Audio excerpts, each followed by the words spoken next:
Abortion, a controversial topic. The great limitations imposed on women can cause great harm, and a lack of education can lead to unfortunate situations. According to the World Health Organization, 19 to 20 million unsafe abortions take place each year around the world. Out of all those, 68,000 deaths occur and millions more are injured. A large portion of these are in developing countries who have strict abortion limitations or patriarchal societies, but these limitations could be moving domestically right into the Lone Star State. A recent bill in Texas just outlawed abortions after 6 weeks of conception. This immoral restriction is already causing harm to some very unfortunate women. Recently, a 13-year-old girl was raped by her grandfather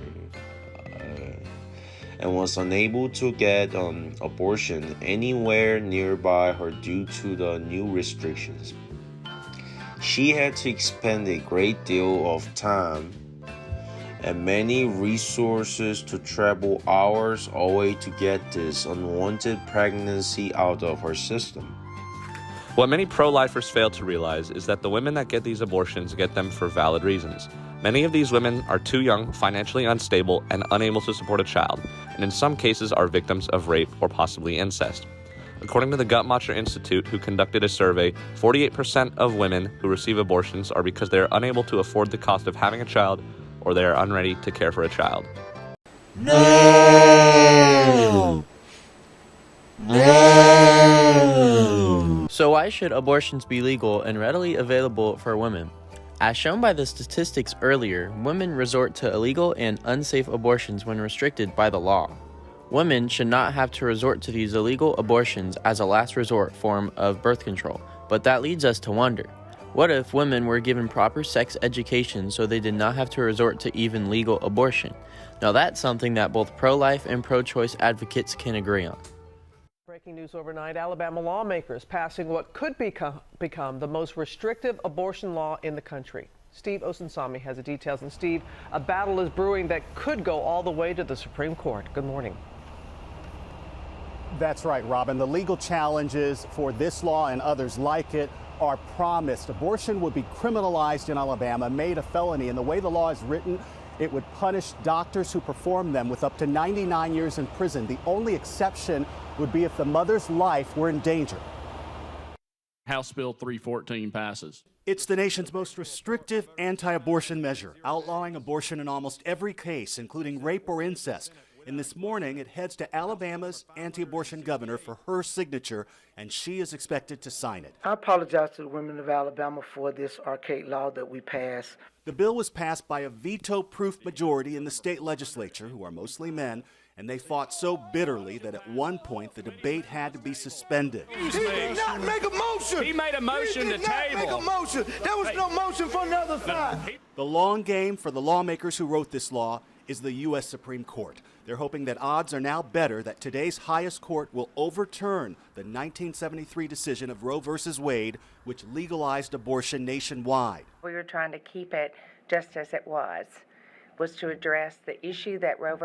Wade was decided on, which is that baby in the womb a person. When preborn rights are under attack, what do? Stand up, fight back. Outraged women have been stalking lawmakers dressed as handmaids, channeling the television drama in protest. In The Handmaid's Tale, it is all about women's autonomy because women have been pretty much treated like breeding factories, and we believe that this is what laws like this do. This latest battle over abortion is sweeping across several states, including this one, Kentucky, Ohio, and others that have passed heartbeat laws essentially banning abortion at about 6 weeks, which critics say is before many women even know they're pregnant and essentially bans abortion altogether. Hi everyone, George Stephanopoulos here. Thanks for checking out the ABC News YouTube channel. If you'd like to get more videos, show highlights, and watch live event coverage, click on the right over here to subscribe to our channel, and don't forget to download the ABC News app for breaking news alerts. Thanks for watching. According to the research by the Journal of Adolescent Health, proper sexual education in schools creates students that make safer decisions and have healthier outcomes. Proper sex ed results in far fewer unplanned pregnancies and also less sexually transmitted diseases. Was that too? Despite the great results that would have come out of proper sex ed, many states do not have it mandated, and many individuals protest against it in schools. South steps at the Capitol before marching to the governor's mansion today. They protested the Texas Heartbeat Act, which bans abortions once a fetal heartbeat is detected. That's typically at 6 weeks gestation and before most women know they are pregnant. The measure. According to the Guttmacher Institute, 3 in 10 American girls will get pregnant at least once before age 20. That's nearly 750,000 teen pregnancies each year. These women need access to safe and legal abortions so that they do not end up in terrible financial situations and that the child does not fall into a broken life of possible abuse, separation, and adoption or foster care systems. Women have a right to bodily autonomy, a right to make decisions that are best for their body. Even if the fetus is alive, it does not have the same right to personhood as the female host does. As seen in Texas, politicians that are mostly men are deciding on laws based on women's bodies, and that isn't right. As decided by the Supreme Court in Roe v. Wade, abortion is a human right and liberty for women in the United States, yet many seek to take that away.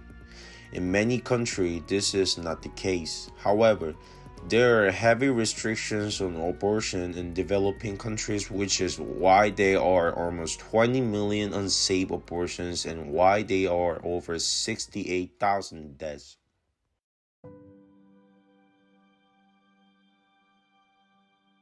Here in town, life became so difficult. So my daddy forced me to go and do my studies in the villages.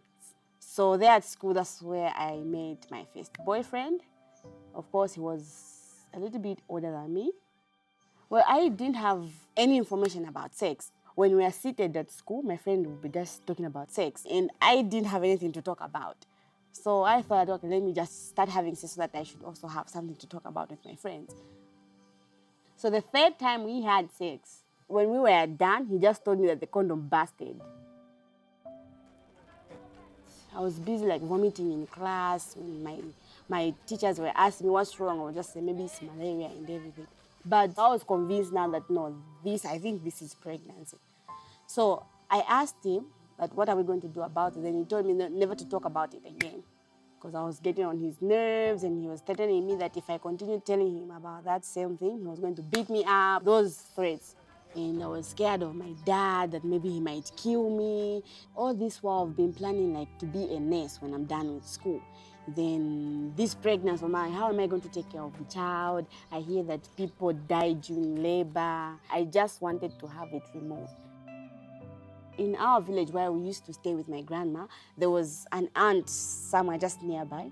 She was an expert in terms of aborting pregnancies and everything. So we went in the bush. Then she started digging some roots for me. Then I was busy like by the roadside, just peeping, trying to see if there's no one coming and everything. So she gave me the whole concoction. So in the night, I woke up, went to the kitchen and started boiling those herbs she gave me. So I was thinking that maybe just to speed up the reaction, I can just add some battery acid in it. Then I just want to get rid of this pregnancy.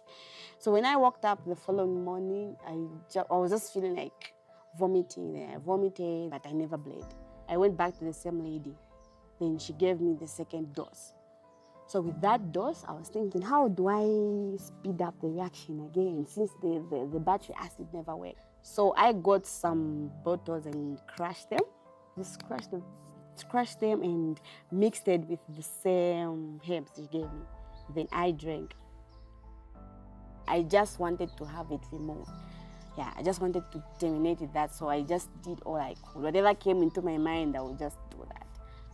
No, when you're found in that situation, you don't even think of something positive. Everything you'll be thinking about will be negative and bad and evil, just to get rid of the pregnancy.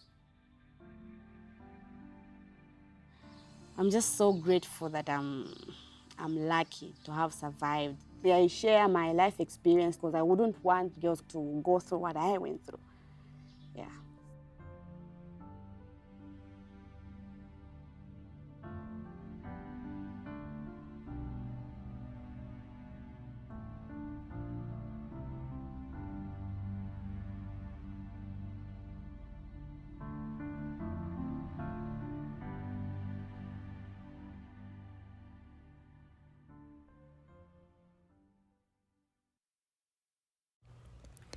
Men shouldn't make laws about women's bodies. It is the body of a woman and it is her choice.